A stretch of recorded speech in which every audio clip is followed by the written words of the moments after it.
Welcome back everyone. आज के session में हम लोग मध्यकालीन बिहार के इतिहास के बारे में जानेंगे। हम अभी तक प्राचीन इतिहास के बारे में पढ़ाई कर चुके हैं, यहाँ से हम कंटिन्यू करेंगे मध्यकालीन बिहार के इतिहास के बारे में। तो इसको हम यहाँ पर कुछ पार्ट में डिवाइड करके पढ़ने वाले हैं, ठीक है। तो इसको हम मेजर तौर पे मध्यकालीन बिहार को यहाँ पर हम बिहार पर फोकस करेंगे कि इस क्षेत्र में, बिहार वाले क्षेत्र में मध्यकालीन टाइम पीरियड में कौन से शासक का राज था। तो इसको मेजर तौर पे 5 पार्ट में डिवाइड करके पढ़ेंगे हम लोग मध्यकालीन बिहार को। तो यहाँ पर अगर हम इसके बारे में देखें तो सबसे पहले हम तुर्क के बारे में देखेंगे कि तुर्क का शासन बिहार में किस तरह का रहा है, इसके बारे में। फिर यहाँ पर स्थानीय, ठीक है, यहाँ पर जो यहाँ के लोकल जो रूलर थे उसके बारे में, जिसमें कर्नाड वंश के बारे में पढ़ाई करेंगे। और इसके बाद हम यहाँ पर अफगानिस्तान यानी कि अफगान का जो रूल था बिहार में, इसके बारे में। तो यहाँ पर जो मुख्य तौर पर नाम आएगा शेरशाह सूरी का, जो सूर वंश का संस्थापक भी है। इसके बाद यहाँ पर सल्तनत काल के बारे में पढ़ेंगे, यहाँ पर बिहार का क्या इतिहास रहा है सल्तनत काल के दौरान। और इसके बाद मुगल काल में बिहार का इतिहास क्या रहा है, यहाँ पर किस तरह से गवर्न किया जाता था। तो हम लोग सबसे पहले पढ़ते हैं तुर्क के बारे में कि तुर्क में कौन से यहाँ पर सबसे पहले शासक ने रूल किया था बिहार के क्षेत्र पर। तो इसको समझने के लिए यहाँ पर जो बख्तियार खिलजी, इसको समझने के लिए यहाँ पर मैं आपको थोड़ा सा ब्रीफ में आइडिया देता हूँ भारत के इतिहास के बारे में। देखो 1206 में जो है ना दिल्ली पर रूल हो गया था कुतुबुद्दीन ऐबक का, ठीक है। और इसके मतलब गवर्नर के तौर पे यहाँ पर एक इसका जो सेनापति कह सकते हो बख्तियार खिलजी था, जो यहाँ पर ईस्टर्न पार्ट में, भारत के ईस्टर्न पार्ट में इसको अभियान के लिए भेजा गया था। तो यानी कि ये एक यहाँ पर इसका क्या था, सेनापति था कुतुबुद्दीन ऐबक का। और ये बिहार के क्षेत्र में था, तो यहाँ पर बिहार के क्षेत्र में मतलब बख्तियार खिलजी का ही रूल रहेगा। तो इसके बारे में देखते हैं तुर्क शासक। तो बिहार में जो तुर्क का सत्ता की स्थापना का वास्तविक श्रेय बख्तियार खिलजी को जाता है, क्योंकि यही उस समय कुतुबुद्दीन ऐबक का सेनापति था और ये इसका गुलाम भी था, ठीक है।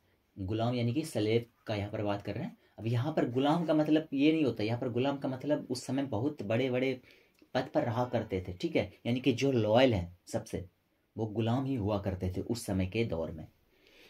अंग्रेज लोग फिर इसका डेफिनेशन चेंज कर दिए कि स्लेव का मतलब जो है ना, उससे एकदम जानवरों की तरह काम करवाओ, ऐसा उस समय कुछ भी नहीं होता था। तो यहाँ पर देख सकते हो कि बख्तियार खिलजी जो है ना, ये एक गुलाम था लेकिन ये एक सेनापति भी था। तो यहाँ पर आप देख सकते हो कि बख्तियार खिलजी कुतुबुद्दीन ऐबक का दास था और सेनापति भी। बख्तियार खिलजी के आक्रमण के समय बिहार में छोटे छोटे शासकों का शासन था। यानी कि यहाँ पर जो दिल्ली सल्तनत का जो स्थापना हुआ भारत में, उस समय बिहार में छोटे छोटे राज्य बन चुके थे, है ना। और इस कारण से उसको जितना भी काफ़ी आसान था बख्तियार खिलजी के लिए। तो उस समय जो है ना, उत्तर बिहार में यानी कि गंगा के ऊपरी भाग में, हम जो बिहार का ज्योग्राफी देखते हैं, वहाँ पर जो गंगा है वो 2 पार्ट में डिवाइड करता है बिहार को, एक उत्तरी बिहार एक दक्षिणी बिहार। तो उत्तरी बिहार में यहाँ पर कर्नाड वंश, जिसके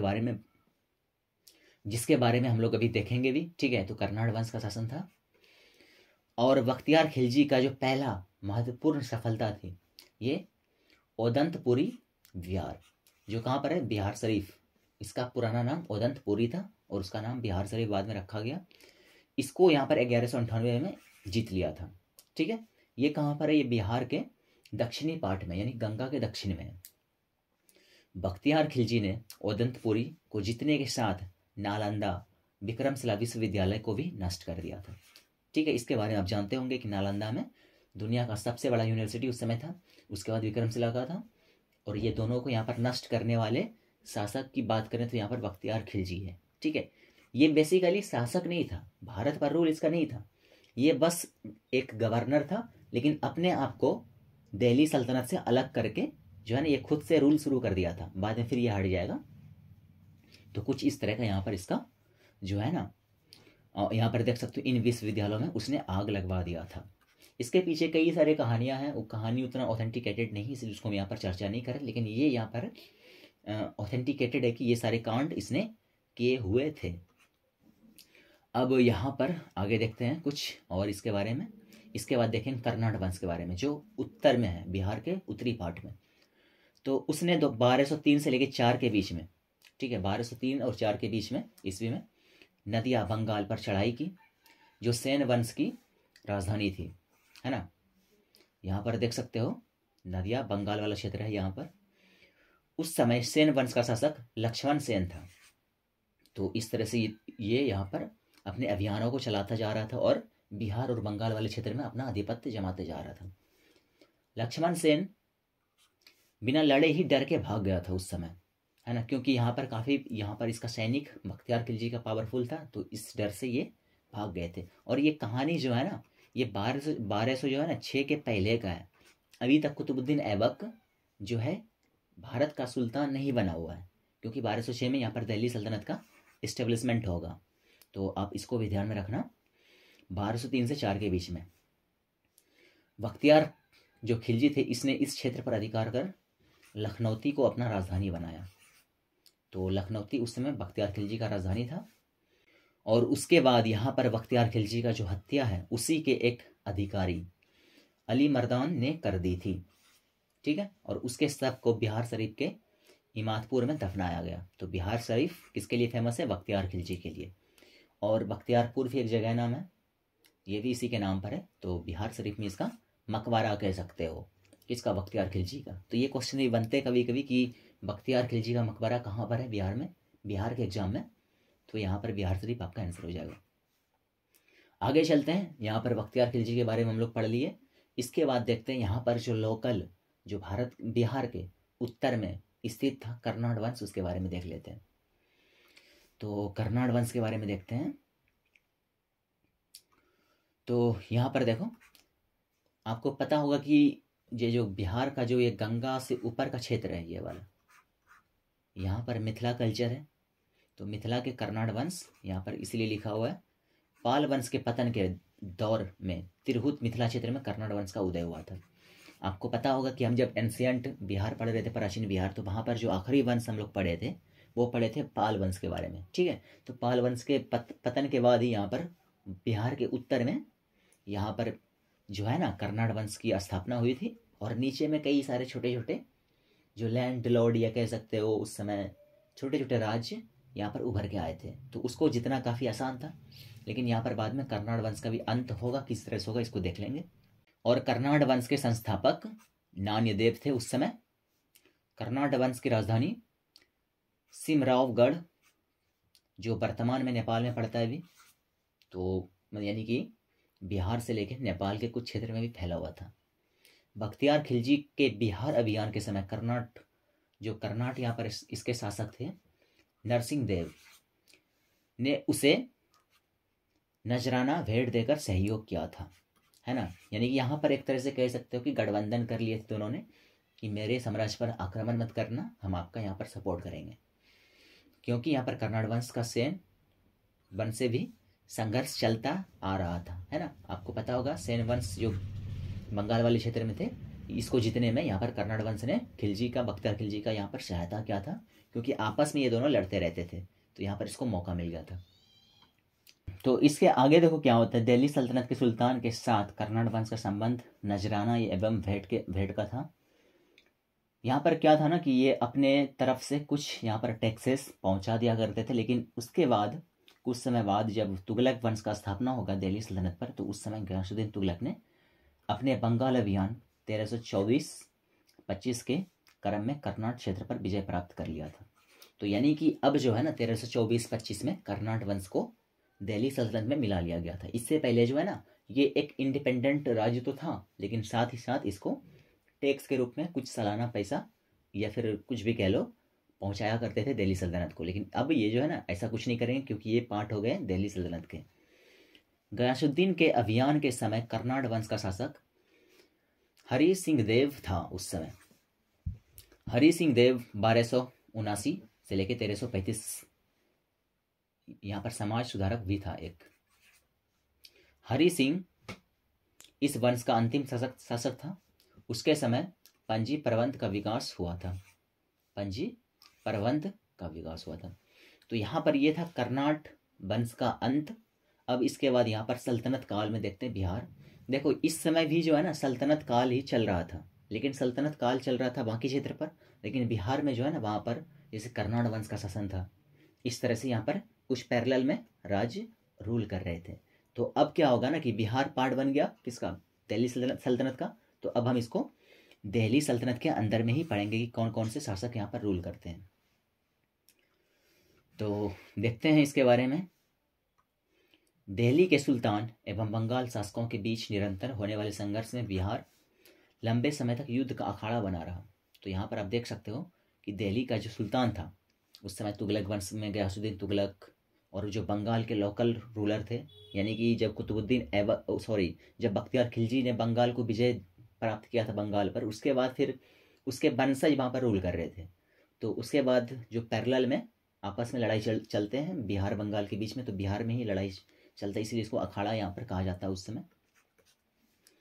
इल्तुतमिश जो है ना, कुतुबुद्दीन ऐबक के बाद जो बना था दिल्ली सल्तनत का प्रथम सुल्तान, उसने बिहार पर अभियान किया। उसने 1225 ईस्वी में बंगाल एवं बिहार पर अधिकार कर लिया, परंतु यह अधिकार उसके उत्तराधिकारी के समय खत्म हो गया था, क्योंकि इसके बाद जो है ना कुतुबुद्दीन इल्तुतमिश के बाद इसकी बेटी रजिया सुल्तान बनती है शासक दिल्ली सल्तनत की। लेकिन इसको यहाँ पर सभी लोग एक्सेप्ट नहीं करते हैं, इसके ही मिनिस्टर्स।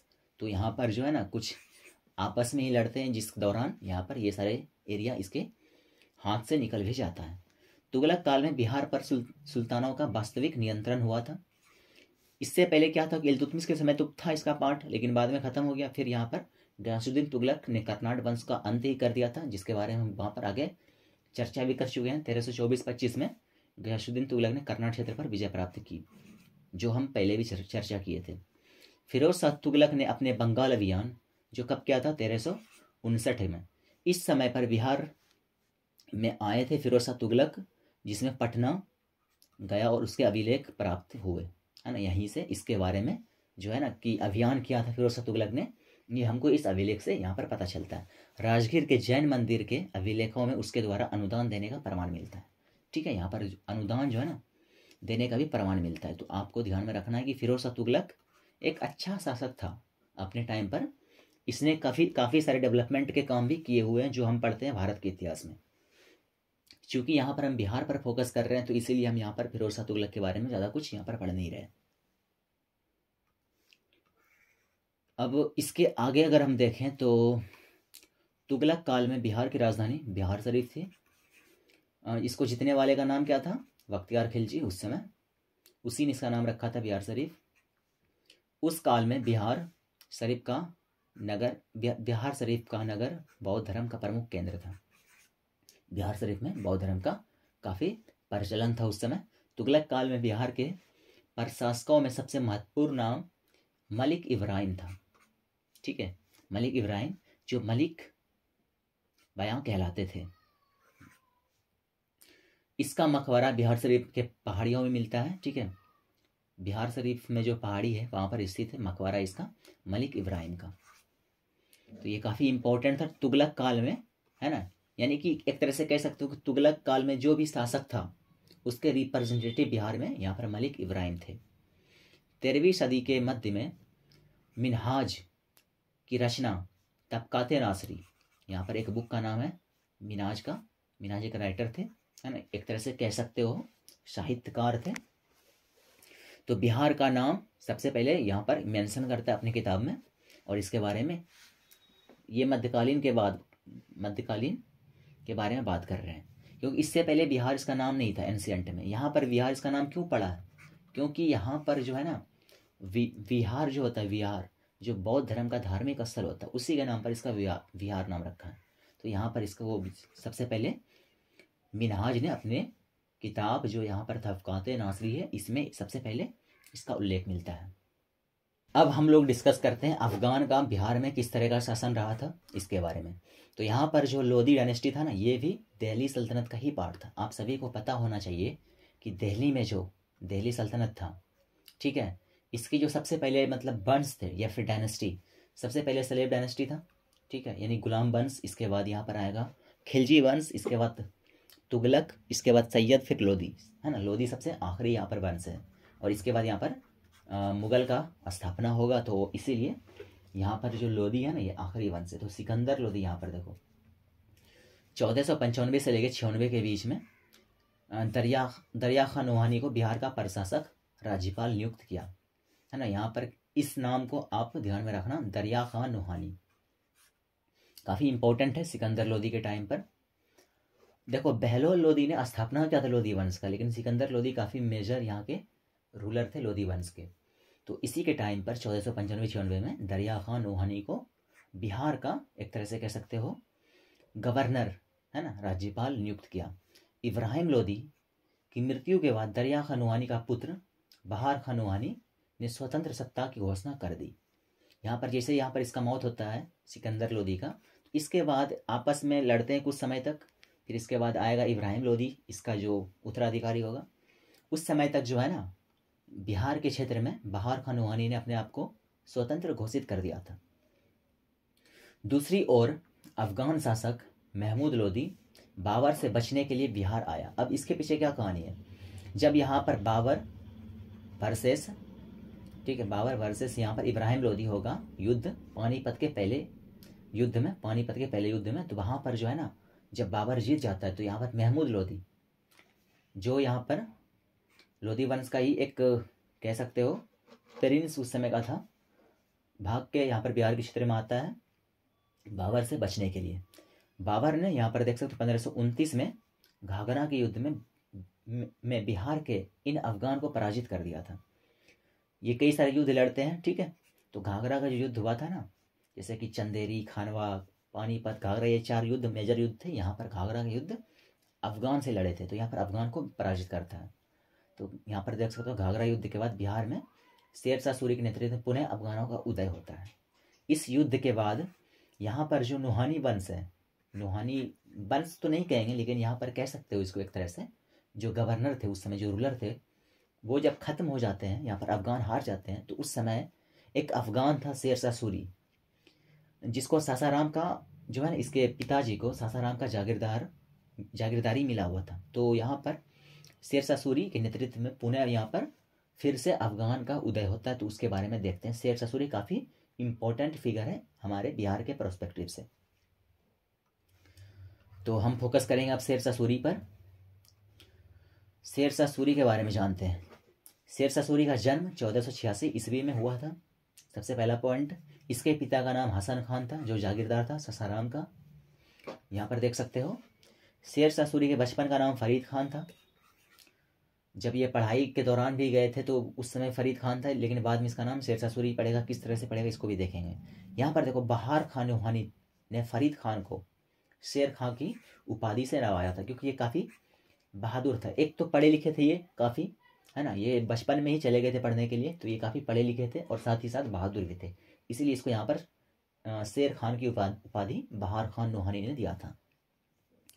शेर खान ने नूहानियों के पतन के बाद, जब खत्म हो गया था खानवा के युद्ध के बाद, तो यहाँ पर जो है ना इसकी जो विधवा थी बहार खां की विधवा, इससे यहाँ पर ये विवाह करता है और उसके बाद बिहार के क्षेत्र पर बिहार क्षेत्र को अपने अधीन कर लेता है, यानी कि बिहार का शासक बन जाता है उस समय। लेकिन दिल्ली पर किसका शासन है उस समय, यानी कि बाबर का मृत्यु होने के बाद उसके बेटे हुमायूं का शासन वहाँ पर है, पैरेलल में, है ना, आपको ध्यान में रखना है। शेर खान ने 1534 ईस्वी में सूरजगढ़ की लड़ाई में बंगाल को पराजित कर उस पर भी अधिकार कर लिया था। तो यानी कि बंगाल का क्षेत्र, बिहार का क्षेत्र अभी शेरशाह सूरी के कब्जे में आ चुका था। अब यहाँ पर जो है ना ये काफ़ी पावरफुल हो चुका था इस समय तक। अब दिल्ली पे बैठा हुआ है हुमायूं, ठीक है, दिल्ली या आगरा कह सकते हो। और यहाँ पर बिहार में कौन है, शेरशाह सूरी। अब दोनों के बीच में युद्ध होगा 1539 में। तो ये जो है ना चौसा है, बक्सर के पास आपको मिलेगा चौसा। तो यहाँ पर हुमायूं को, यानी बॉर्डर पे है, यूपी बिहार के बॉर्डर पे, हुमायूं को पराजित कर उसने शेरशाह की उपाधि धारण की। तो यहीं से इसका नाम पड़ा शेरशाह सूरी, ठीक है। और इसी को आगे सूरवंश कहा गया। तो यहाँ पर आपको पता चल गया किस तरह से इसका नाम पड़ा शेरशाह सूरी। अब 1539 में जो युद्ध हुआ, इसके बाद जो मेजर होगा 1540 में, यहाँ पर पूरा भारत का इतिहास बदल जाता है। 1540 में ये कन्नौज, है ना, कन्नौज का आप काफ़ी फेमस, यूपी में ये कन्नौज के युद्ध में हुमायूं को पराजित कर उसने दिल्ली पर सूरवंश की स्थापना की। यानी कि यहाँ पर जो है ना मुगल वंश का अंत ही कर दिया। 1526 में बाबर आया, ठीक है। इसके बाद 1530 में हुमायूं बना, 40 तक रहा और 40 में यहाँ पर ख़त्म हो जाएगा मुगल वंश। इसके बाद यहाँ पर सूर्यवंश का स्थापना हो गया भारत में। फिर इसके बाद 15 साल तक चलेगा इसका रूल सूर्यवंश का। फिर से मतलब कह सकते हैं 56 में 1556 में फिर से हुमायूं वापस होगा, कम बैक करेगा और फिर से मुगल वंश का स्थापना कर देगा दिल्ली पर। तो 1541 में शेरशाह ने पटना का दुर्ग बनवाया और इस नगर को बिहार की राजधानी बनाया। ठीक है, पटना। अब यहाँ पर इसका जो वर्णन है यहाँ पर देख सकते हो, अब्दुल्लाह के तारीख दाऊदी में मिलता है इसका उल्लेख इस चीज़ का, यहाँ पर इस युद्ध का 1500 यहाँ पर जो काम हुआ था 41 में, इसके बारे में। शेरशाह सूरी ने 1543 में रायसीन कुछ अभियान चलवाए, जिसमें मेजर या जीते इसमें कई सारे क्षेत्र हैं, लेकिन इसमें कुछ इंपॉर्टेंट यहाँ पर देख सकते हो। शेरशाह ने 1543 में रायसीन, 44 में मारवाड़ पर विजय प्राप्त किया। 1545 में कालिंजर का किला जब जीत रहे थे उस अभियान के दौरान जो इसके गोले का गोदाम था, जहाँ पर तोप के गोले रखे हुए थे, वहाँ पर एक ब्लास्ट होता है और उसके फटने से ये घायल हो जाते हैं और कुछ दिन बाद इसका मृत्यु हो जाता है। तो इस तरह से यहाँ पर 1545 में जो है ना मृत्यु हो जाएगा किसका, शेरशाह सूरी का, और इस तरह से इसका अंत होगा। तो ये अपने टाइम पर कई सारे काम करवाते हैं डेवलपमेंट का भी, तो इसके बारे में भी डिस्कस करेंगे। जैसे कि शेरशाह ने अपने जीवन काल में ही सासाराम में अपना मकबरा है ना, इंडो इस्लामिक स्थापत्य कला, यानी कि यहाँ पर जो है ना इंडिया का और जो इस्लामिक जो भी कलाकृति है दोनों को मिलाकर मिक्स करके अपने मकबरे का निर्माण करवाया था इसने। तो इसका मकबरा कहाँ पर है, सासाराम में है, जहाँ के जागीरदार थे इसके फादर। शेरशाह सूरी की मृत्यु के बाद उसके पुत्र इस्लाम शाह ने इसे बनवाया था, यानी कि स्टार्टिंग में ही बनवाना शुरू कर दिया था, लेकिन इसको कंप्लीट यहाँ पर इसके पुत्र इस्लाम शाह सूरी ने किया था। और यहाँ पर कृत्रिम झील के मध्य स्थित ये इमारत आकार में अष्टकोणीय है। आप इसको जब देखेंगे इसके चारों तरफ से पानी का झील है और बीच में इसका मकबरा है, और ये लाल बलुआ पत्थर से निर्मित है, बनाया गया है इसको लाल बलुआ पत्थर से। तो ये कुछ था इसके बारे में। और इसने जो है ना ग्रैंड ट्रंक जीटी रोड का भी निर्माण करवाया है ना, जिसको शेरशाह सूरी मार्ग भी कहते हैं। चलते हैं आगे, कुछ अब और जानते इसके बारे में।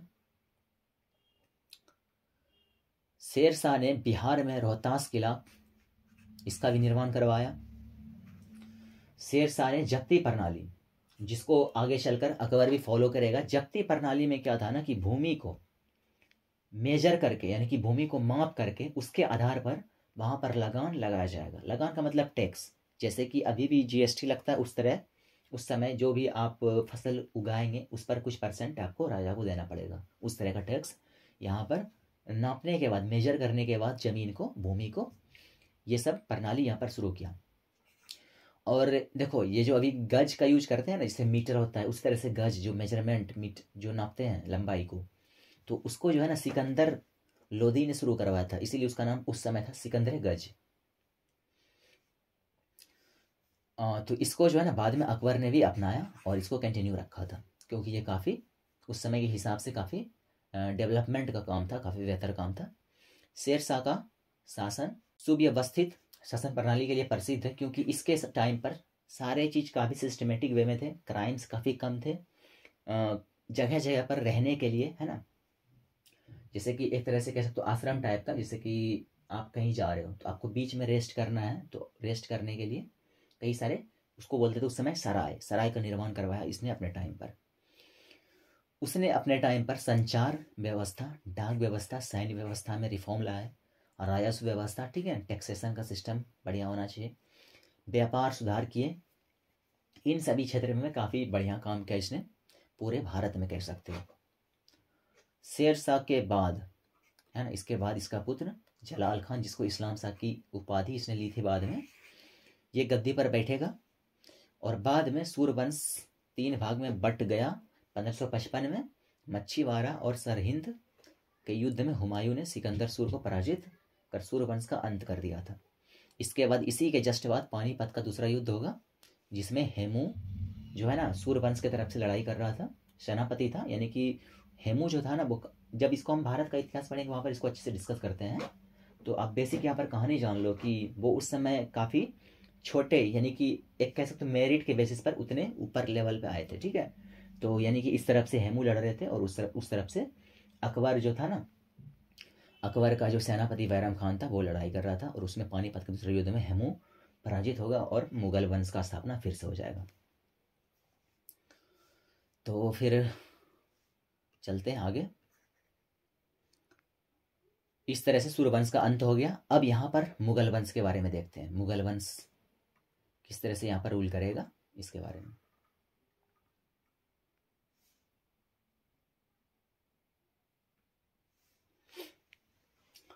शेर शाह के मृत्यु के बाद कुछ वर्षों तक सूर्यवंश की सत्ता बनी रही, लेकिन 1555 में मुगल राज का जो पुनः स्थापना हुआ, आपको इसके बारे में यहाँ पर चर्चा कर ही चुके हैं कि मुगल वंश जो है ना सबसे पहले 1526 से लेके यहाँ पर चलेगा 1540 तक। ठीक है, 26 से 30 चलेगा बाबर, फिर 30 से 40 तक हुमायूं। इसके बाद जो यहाँ पर 40 से यहाँ पर 1555 तक रहेगा, ये रहेगा सूर्यवंश। फिर यहाँ पर 56 में आ जाएगा मुगल वंश फिर से वापस। तो यहाँ पर मुगल वंश फिर से आ गया वापस। तो इसके बारे में देख लेते हैं। दिल्ली सल्तनत में, दिल्ली में सल्तनत तो खत्म हो चुका है ना, यहाँ पर अभी मुगल वंश का राज है। तो मुगल राज की पुनः स्थापना के समय बिहार में यहाँ पर ताज खान करारानी, इसका नाम था ताज खान करारानी, के नेतृत्व में एक अफगान राज्य का गठन हुआ। ताज खान करारानी अकबर के प्रति सम्मान की नीति अपनाई, लेकिन उसके बाद उसका जो पुत्र दाऊद खान करारानी था इसका विरोध किया। यानी कि यहाँ पर ये अफगान तो था, है ना, क्योंकि बिहार में अफगान काफ़ी थे उस समय। तो बिहार यहाँ पर इसको यहाँ पर सत्ता मिला, और ये जो है ना ये अकबर के टाइम पर मुगल के अंदर में रहना पसंद किए। ठीक है, लेकिन जब इसका बेटा आता है दाऊद खान करारानी, तो ये जो है ना यहाँ पर इसका विरोध करता है, और इसके विरोध के चक्कर में अकबर को यहाँ पर अभियान करना पड़ता है उसको दंडित करने के लिए, और खुद से आक्रमण करता है। 1576 ईस्वी में उसने पटना को जीता। फिर यहाँ पर दाऊद खान को पटना छोड़कर भागना पड़ा था। तो ये कुछ इस तरह का कहानी था दाऊद खान का। आगे देखते हैं। दाऊद खान बिहार का अंतिम अफगान शासक सिद्ध हुआ, क्योंकि इसके बाद अफगान यहाँ पर खत्म ही हो जाएगा। 1580 ईस्वी में बिहार में मुगलों द्वारा एक सूबा प्रांत का दर्जा दिया गया बिहार को, यानी कि बिहार एक सूबा बन गया उस समय मुगल साम्राज्य का। अकबर द्वारा मुनीम खान को बिहार का गवर्नर बनाया गया। अकबर के समय राजा मान सिंह को बिहार का प्रांतपति, यानी कि बिहार का मनसबदार, इसको 1587 से लेके 94 के बीच में बनाया गया। मान सिंह के समय मुगल साम्राज्य बिहार में काफ़ी मजबूत हो गया था। मान सिंह के समय रोहतास को बिहार की राजधानी बनाया गया था। जहांगीर के समय छोटा नागपुर के क्षेत्र पर मुगलों का अधिकार स्थापित हो गया। छोटा नागपुर ये झारखंड का रीजन हो गया। इस क्षेत्र से मुगलों को हीरा और सोना इस क्षेत्र से प्राप्त हुए। जहांगीर ने 1621 में राजकुमार परवेज को बिहार का प्रांतपति बनाया। राजकुमार यानी कि प्रिंस, यानी कि राजा का जो बेटा रहेगा वो प्रिंस रहेगा।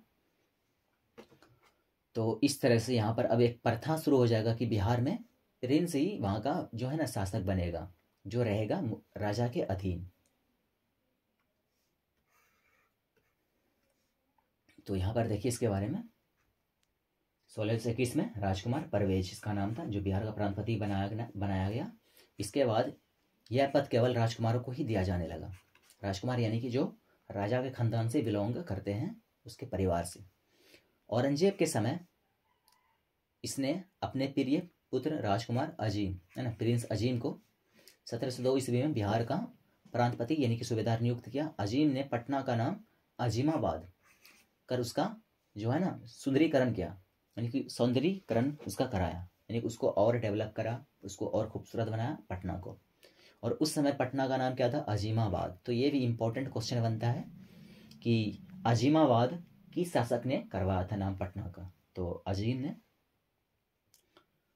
उत्तर मुगल काल में, यानी कि देखो 1526 से लेके 1707 तक जो है ना इसको बोलते हैं अर्ली मुगल, यानी कि प्रारंभिक मुगल। उसके बाद जो है ना, इसके बाद 1707 के बाद मुगल का जो डिक्लाइन शुरू, यानी कि इसका विघटन शुरू हो जाएगा, तो इसीलिए इसको बोलते हैं उत्तर मुगल काल। तो इस समय यानी कि इसके बाद, अब यहाँ पर देखो जितने भी टाइम आएंगे ना, ये 1707 के बाद का होगा, क्योंकि इस समय औरंगजेब का डेथ हो जाता है। उत्तर मुगल काल के शासक फारुख सियार काफ़ी इम्पोर्टेंट है, क्योंकि इसी के समय जो है ना रॉयल फरमान जारी किया गया था मुगल के द्वारा अंग्रेजों के लिए, जो भारत के हिस्ट्री को बदल के रख देगा आगे चल के।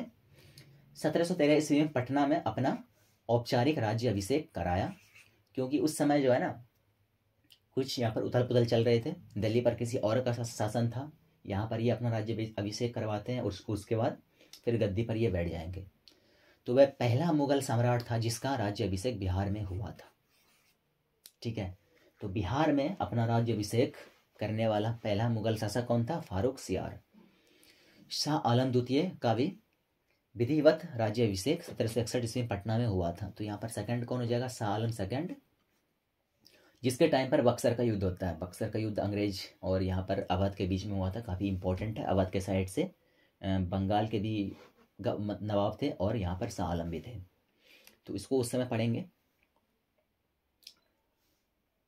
अब यहाँ पर देखो, औरंगजेब की मृत्यु 1707 ईस्वी में हो गया। इसके बाद सत्ता मुगल का काफ़ी कमज़ोर हो जाता है बिहार के क्षेत्र में, बंगाल के क्षेत्र में, और यहाँ पर बिहार को जो है ना बंगाल का ही पार्ट बना दिया गया और बंगाल में नवाब का शासन शुरू हो जाएगा, जो रहेगा मुगल के अधीन ही।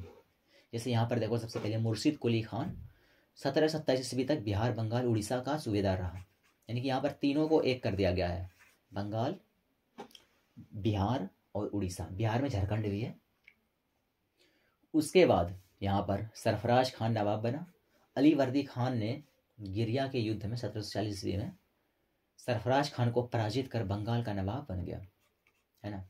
उसने मुगल सम्राट को 2 करोड़ रुपए देकर अपने पद को अस्थायी बना लिए और यहाँ पर इसके अब खानदान से ही, यानी कि इसका उत्तराधिकारी वहाँ के नवाब बनेंगे। 1756 ईस्वी में अलीवर्दी खान का मृत्यु तक बिहार, बंगाल, उड़ीसा क्षेत्र पर उसका प्रत्यक्ष नियंत्रण रहा। और इसके बाद क्या होगा? यहाँ पर सिराजुद्दौला आएगा, बंगाल पर बंगाल का नवाब बनेगा और उस समय जो है ना पलासी, बैटल ऑफ पलासी होगा। पलासी का युद्ध कब होगा? ये 1757 में। और उसके बाद जो है ना सब कुछ बदल के रह जाता है पूरा इतिहास। तो ये था यहाँ पर मुगल के दौरान कैसा बिहार का इतिहास था। अब जानते हैं सिख का यहाँ पर क्या रोल है ना, क्योंकि यहाँ पर सिख का भी कुछ सिग्निफिकेंस रोल है बिहार में, इसके बारे में देख लेते हैं। तो सिख धर्म जो है, इसके जो मतलब देखते हैं बिहार में इसका क्या रोल है। सिख धर्म के संस्थापक गुरु नानक देव थे। आप सभी को पता होगा, गुरु नानक देव सबसे पहले गुरु थे सिख धर्म के और यही संस्थापक भी है। उन्होंने बिहार में गया, राजगीर, पटना, मुंगेर, भागलपुर आदि की यात्रा की थी। ये तो एक इम्पॉर्टेंट फैक्ट हो गया कि ये जब बिहार में आए थे तो गया, राजगीर, पटना, मुंगेर, भागलपुर आदि की यात्रा की थी। सिख धर्म के 9वें गुरु तेग बहादुर, ठीक है। टोटल कितने हैं? 10 गुरु हैं। 10 गुरु हैं सिख के। यहाँ पर 9वें गुरु जो है ना, जिसका नाम तेग बहादुर है, सासाराम गया होते हुए पटना आए थे। यहाँ वे अपनी पत्नी गुजरी देवी को छोड़ गए थे, जो माँ बनने वाली थी। और यहीं पे जो है ना आखिरी गुरु गोविंद सिंह का जन्म होगा। तो इसलिए यहाँ पर सिख धर्म के लिए भी काफ़ी अहमियत रखता है बिहार का रीजन, क्योंकि यहाँ पर उसके एक गुरु ने जन्म लिया हुआ था। सिख धर्म के 10वें एवं अंतिम गुरु गोविंद सिंह का जन्म पटना में 26 दिसंबर 1666 ईस्वी को हुआ था। अब यहाँ पर अगर आप डेट याद नहीं रख सकते हो तो कम से कम साल तो याद रख सकते हो, 1666। गुरु गोविंद सिंह 1676 ईस्वी में 10वें गुरु बने थे, है ना। यहाँ पर देख सकते हो 66 में इसका जन्म हुआ था और 76 में यानी कि 10 साल की उम्र में ही ये गुरु बन गए थे। 1699 ईस्वी में उन्होंने खालसा पंथ की स्थापना की थी। ये एक पंथ सिख धर्म में, इसकी स्थापना यहाँ पर गुरु गोविंद सिंह ने की थी। इसके बाद यहाँ पर देखो, तख्त श्री हरि मंदिर पटना साहिब सिख धर्म का प्रमुख तीर्थ स्थल है। इसका निर्माण महाराजा रंजीत सिंह ने करवाया था। कौन है महाराजा रंजीत सिंह? ये जो है ना सिख अंपायर के संस्थापक है ना। तो यहाँ पर इस तरह से बिहार का मध्यकालीन इतिहास जो है ना ये पूरा होता है। इसके बाद क्या होगा? इसके बाद आधुनिक बिहार का इतिहास हम पढ़ेंगे अगले वीडियो में। आज हम एक ही वीडियो में पूरे मध्यकालीन इतिहास को कवर कर लिए, क्योंकि बिहार के प्रोस्पेक्टिव से पढ़ रहे थे। मतलब उतना ज़्यादा फैक्ट यहाँ पर थे नहीं बिहार के बारे में। जब हम पूरे इतिहास को पढ़ते हैं ना पूरे भारत के, तो वहाँ पर हमको कुछ ज़्यादा लेक्चर्स लेने पड़ते हैं, लेकिन यहाँ पर हम सिर्फ बिहार को कवर कर रहे थे, इसीलिए काफ़ी जल्दी यहाँ पर इसको हम कवर कर लिए।